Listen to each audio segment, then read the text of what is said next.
ভাই পেঁয়াজ কেজি কত? কত? কত কমছে?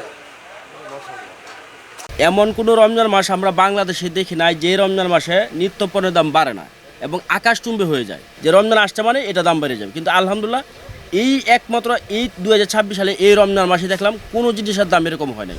একমাত্র কাঁচামরিচটা বেগুনটা একটু বাড়ছিল, তাও এখন আস্তে আস্তে কমে আসছে।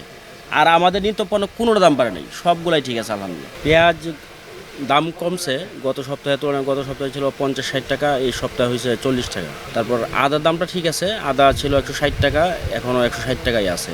অন্যান্য আইটেম আলহামদুলিল্লাহ ঠিক আছে, ছোলা চিনি কোনোটা দাম বাড়ে নাই, সবগুলাই সীমিত।